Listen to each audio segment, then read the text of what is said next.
이번에는 행복한 부부 의사소통의 제3주의 내용입니다.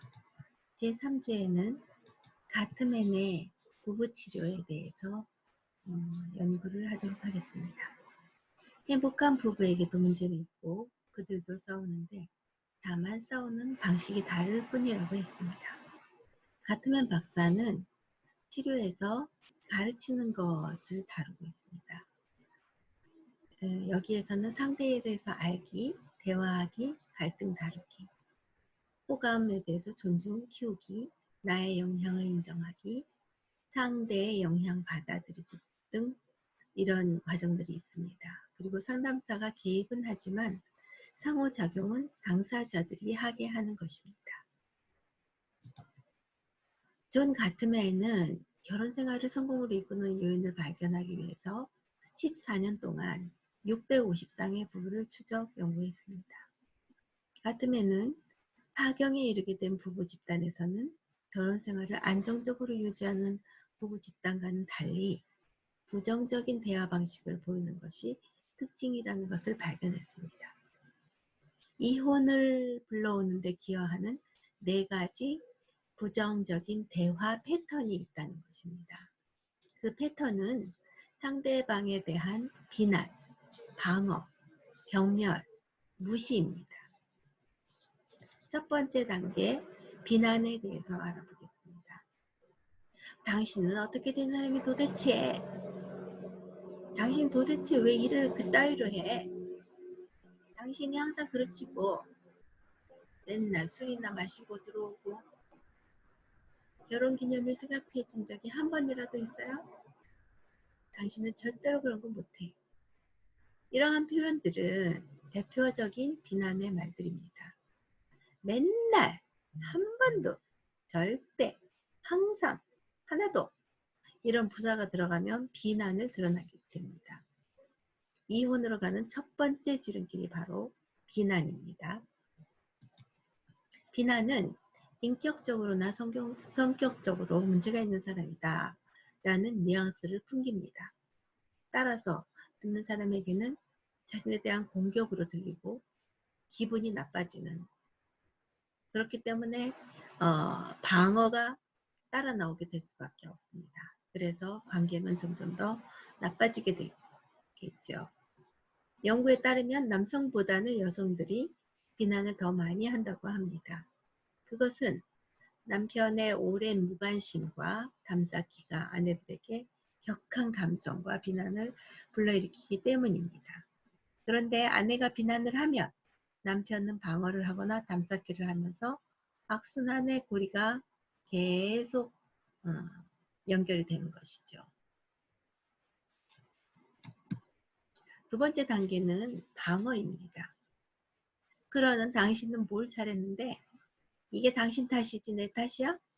당신도 그러잖아. 당신 안 그랬어? 왜 나만 잘못했다고 그래?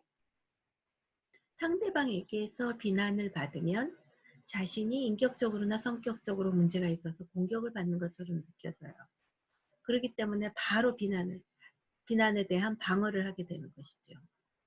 방어를 하기 위해서 나오는 첫 번째 반응은 그러는 넌 뭘 잘했는데, 그게 아니면 이게 네 탓이지 내 탓이야?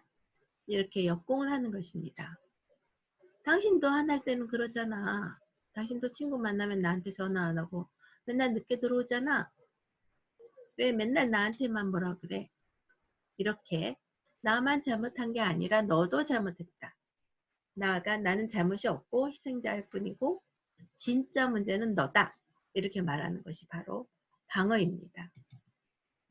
방어의 핵심은 나는 아무 잘못 없다.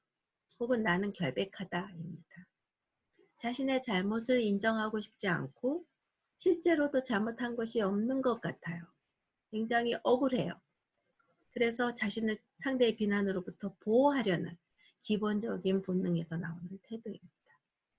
예를 들어서 아내가 쇼핑을 지나치게 했어요. 그럼 남편이 도대체 당신은 어떻게 된 사람이 항상 돈을 무수듯이 써? 이렇게 비난을 합니다. 그때 아내가 그런 당신도 술값으로 돈 쓰잖아. 돈은 누가 더 많이 쓰는데? 이렇게 공격을 합니다. 이렇게 공격하고 방어하고 공격하고 방어하고 이러다 보면 항상 제자리에서 돌게 됩니다. 그러다가 10년 전 이야기까지 나와서 상황은 걷잡을 수 없이 커지게 되는 것이죠. 그 다음에 경멸 단계가 있습니다. 어쭈 이 세대가리야 어이 뚱보 아줌마 주제 파악이나 하시지. 꼴에 잘난 척은. 경멸은 관계를 망치는 독 중에서도 가장 나쁜 독입니다. 경멸은 비난과는 조금 다른데요. 비난은 뭘 잘못했을 때 네 잘못이다. 너는 인격적으로 문제가 있는 사람이다. 이렇게 말하는 것입니다. 하지만 경멸은 상대를 자기보다 어리거나 못난 사람 취급을 하는 것입니다. 조롱하고 비웃습니다. 그렇기 때문에 상대로서는 훨씬 더 기분이 나쁘죠. 경멸의 말을 하는 사람들은 욕이 아니라고 생각합니다. 하지만 이런 경멸의 말들은 실제로 관계를 망치는 무서운 독이 됩니다. 그런 말을 들은 사람은 10년, 20년이 지나도 그 말을 잊지 못합니다. 그만큼 굉장히 독성이 강합니다. 특히 다른 사람들 앞에서 친척들이 모인 자리나 모임에서 모욕을 주거나 경멸하는, 비웃는 언행을 하는 것은 정말 좋지 않은 일입니다. 경멸의 핵심은 너보다 내가 더 우월해. 지적으로, 도덕적으로, 인격적으로 자신이 우월하고 상대는 열등하다고 생각하는 것입니다. 경멸은 대개 적개심 혹은 투쟁적으로 표현되기도 합니다. 경멸의 저변에는 상대의 긍정적인 면보다는 부정적인 면을 먼저 보는 습관이 잠재되어 있는 것입니다. 배우자의 내면을 잘 모르면 때로 가볍게 칭찬하려던 의도가 오히려 놀리는 결과로 받아들여질 수도 있습니다. 상대의 자존심에 상처가 될 만한 것을 건드릴 수도 있기 때문입니다. 이렇게 말을 하는 사람은 실제로는 아무것도 아닌 일이 상대에게는 치명적인 상처가 될 수 있습니다. 경멸에서는 말뿐만이 아니라 표정도 상당히 중요한 역할을 합니다. 연구에 의하면 사실 말로 전달되는 메시지는 7%이고 93%는 말할 때의 표정, 억양, 눈빛, 말투, 자세, 행동 이런 것들로 전달이 된다고 합니다. 경멸의 표정은 왼쪽 입술을 뺨 쪽으로 당기면서 비웃거나 눈을 위로 굴리면서 코웃음을 치는 것 등인데요. 이런 표정은 상대의 감정을 심하게 건드리게 됩니다. 그리고 네 번째로 담쌓기가 있습니다.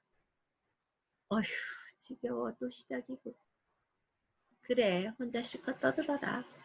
이럴 땐 그저 피하는 게 상책이라니까. 말 그대로 상대와의 사이에 담을 쌓는 행위입니다. 눈을 마주치지 않기, 전화 꺼놓기, 상대가 말하는데 대답하지 않기, 각방 쓰기, 집 나가기, 별거 하기 등 이게 모두 담쌓기입니다. 일반적으로 대화의 80%는 여자들이 먼저 시작을 합니다.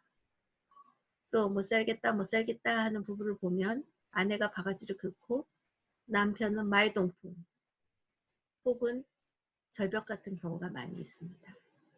남편은 남편대로 사사건건 트집을 잡고 자기를 이상한 사람 취급하는 아내와 정말 못 살겠다. 제발 나 좀 가만히 내버려둬. 괴롭다.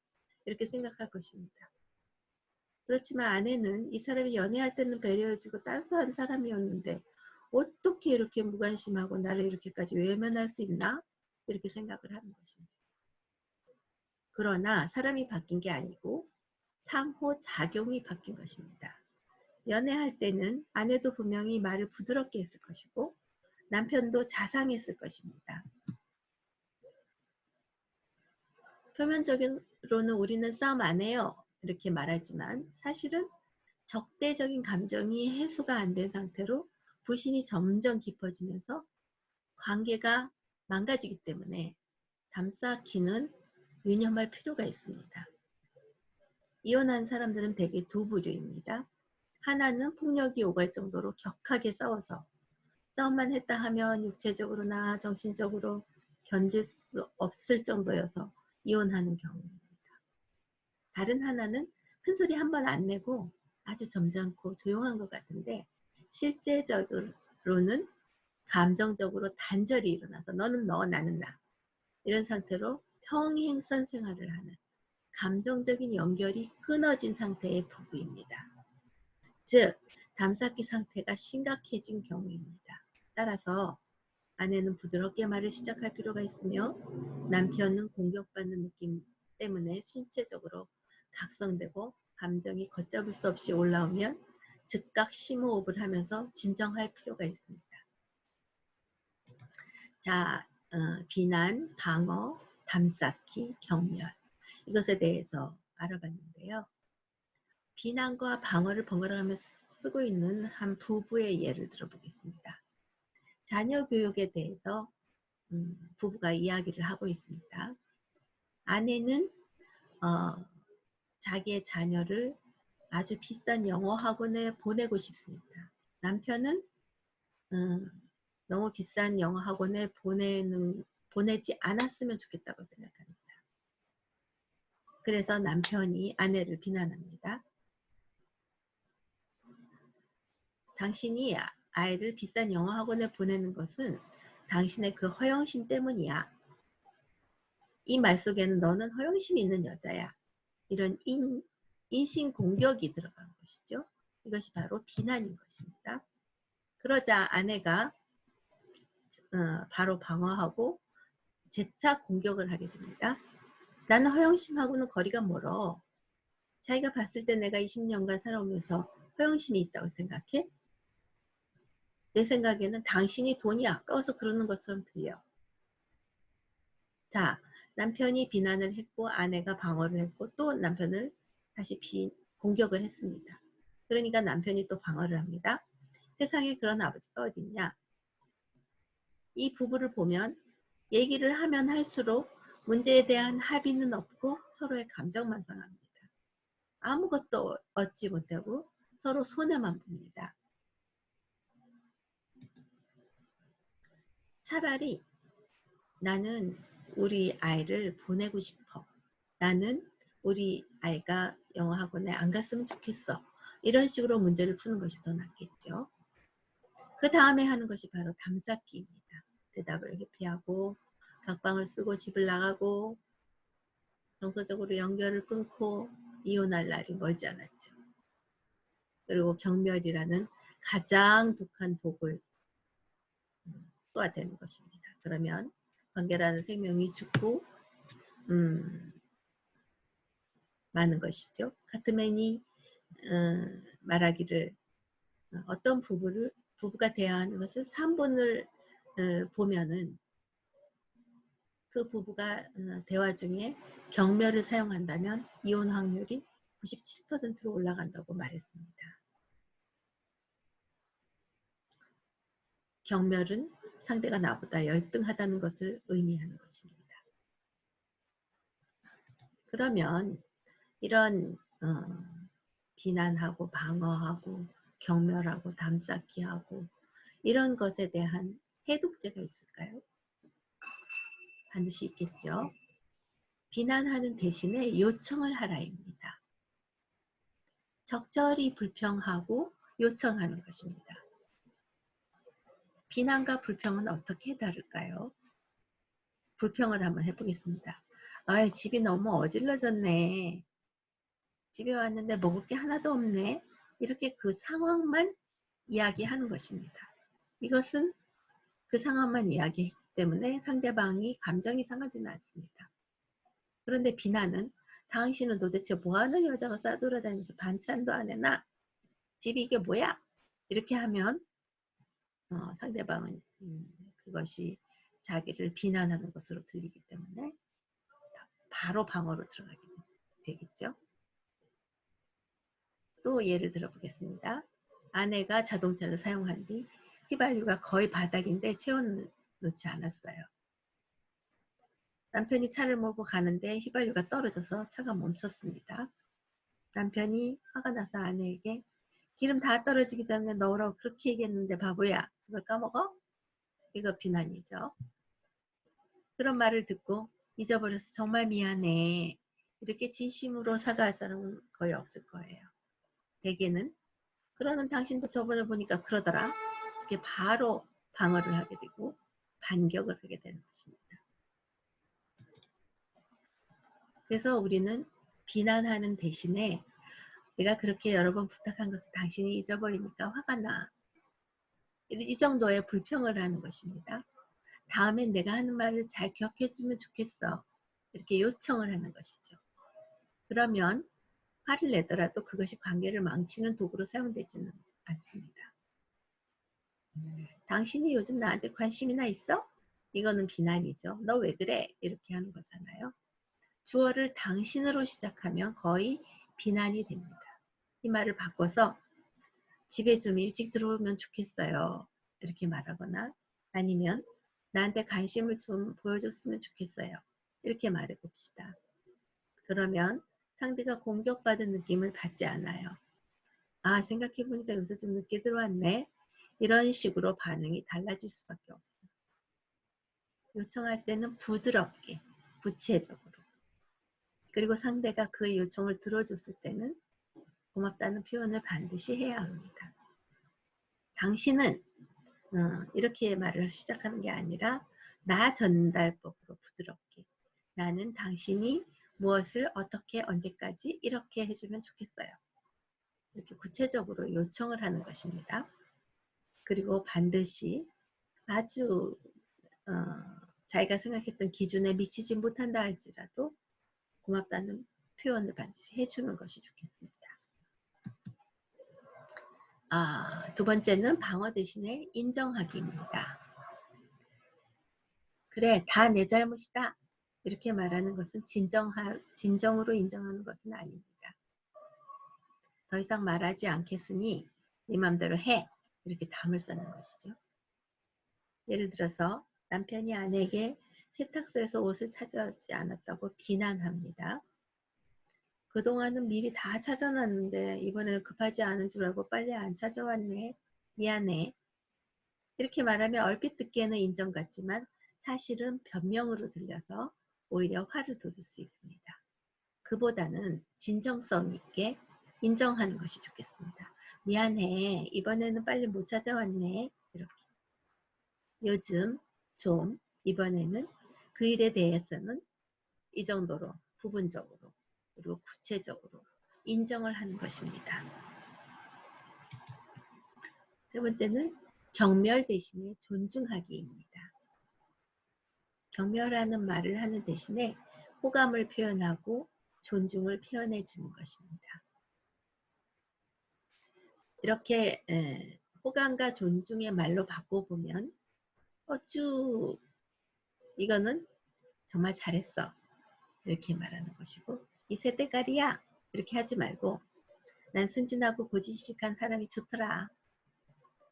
어이 똥보 아줌마 이거보다는 너무 마른 사람보다는 푸근해서 좋아.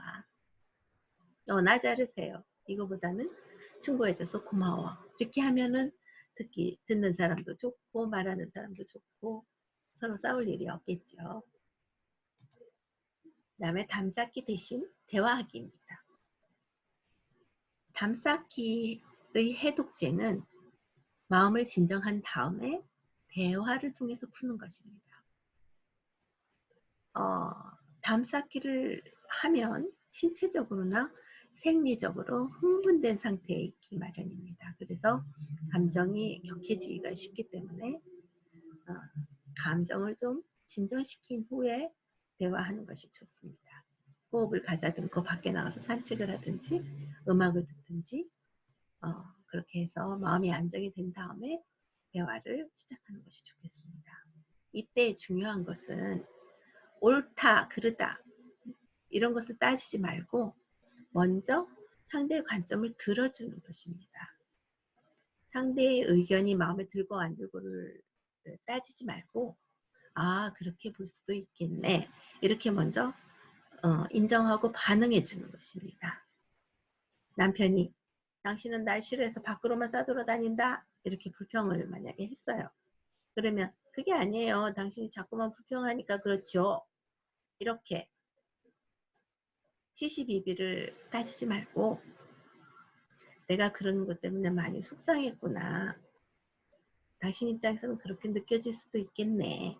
이렇게 받아준다면, 그렇게 인정을 해준다면 서로 건강한 대화를 나눌 수가 있을 것입니다. 내가 심리적으로 건강하면 상대가 어떤 얘기를 하더라도 그것이 받아들여질 수가 있는 것입니다. 자, 이제 대화 패턴의 분석인데요. 바트맨 박사는 이 연구를 통해서 부부간의 대화 방식을 분석하여서 향후 어떤 부부가 이혼을 하게 될지 이것에 대해서 무려 91%의 정확도로 예측할 수 있게 되었다고 합니다. 부부가 대화하는 것을 들어보면 이 부부는 앞으로 이혼할 가능성이 있다, 없다 이렇게 알 수 있다는 것이죠. 그러므로 대화 방식은 그 대화의 패턴은 부부관계에 있어서 결정적인 요소를 할 수 있습니다.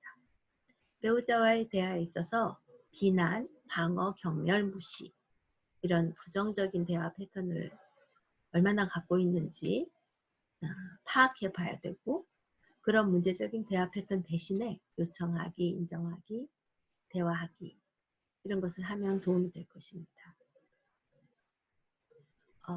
이렇게 세미나를 통해서 다른 부부들이 하는 것을 보면서 그리고 다른 사람에 의해서 우리 부부가 잘못하고 있는 것은 무엇이고 고쳐야 할 부분은 무엇인지 그런 것이 더 잘 드러날 수 있습니다. 그리고 또 두 타원 연습이 있는데요.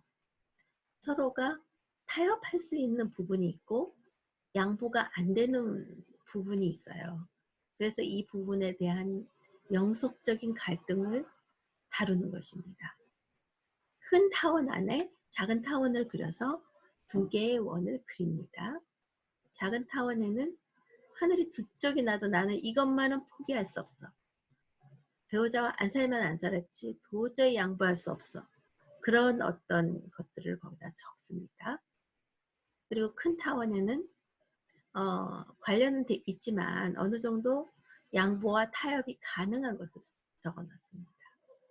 그런 다음에 두 사람이 같이 앉아서 타원 속에 있는 문제들에 대해서 이야기를 나눕니다.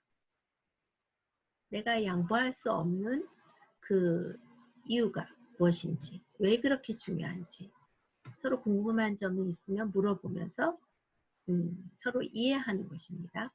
그리고 큰 타원 안에 있는 것들에 대해서는 서로 절충하고 타협하고 양보하고 조화시킬 수 있는 방법을 찾아 나가는 것입니다. 가령 남편이 술도 마시고 담배도 태우고 아내는 이거 두 개 다 안 했으면 좋겠어요. 근데 만약에 남편이 내가 술은 좀 어떻게 해볼게. 근데 담배는 아직은 안 되겠어. 그래서 지금은 어려워. 만약에 이렇게 얘기했다고 하면 아내는 그러면은 그 술에 대해서 한번 얘기해 볼까? 그럼 담배는 내가 어느 시간 동안 참아줄게. 이런 식으로 서로 대화를 해 나가는 것이죠. 그리고 역할을 바꿔서 이번에는 아내가 거기다 써보는 것이고 그렇게 서로가 한계를 분명히 하면 서로 안정감을 느끼고 믿고 다툼이 덜하게 된다는 것입니다.